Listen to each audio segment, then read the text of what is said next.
আজকে মুরগির মাংস মাখিয়ে রেখে দিব। তো এই যে আদা রসুন বাটা, মরিচের গুঁড়া দিয়ে দিলাম, একটু লেবুর রসও আগে দিয়ে দিছিলাম। এখন সস দিলাম,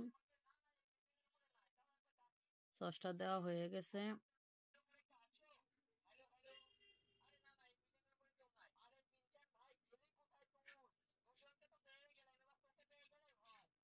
ধনিয়ার গুঁড়া দিয়ে দিলাম,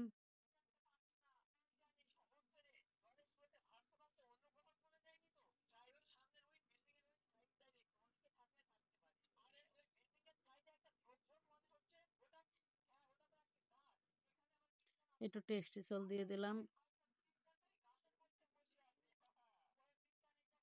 ডিম দিলাম, আর এই যে ময়দা দিলাম, দিয়ে যে মাখিয়ে নিলাম ভালো করে মাখিয়ে এখন এটা বক্সে ভরবো। তা আগে ভালো করে একটু মাখিয়ে নেই, একটু ভিনেগার দিয়ে দিলাম, সাথে একটু কেওড়া জলও দিছিলাম, কিন্তু আগে দিয়ে লাইছিলাম, মনে ছিল না, তাই এই যে মাখানো হয়ে গেছে। একটু সয়াবিন তেল দিয়ে দিলাম আর গোলমরিচের গুঁড়া দিয়ে দিলাম।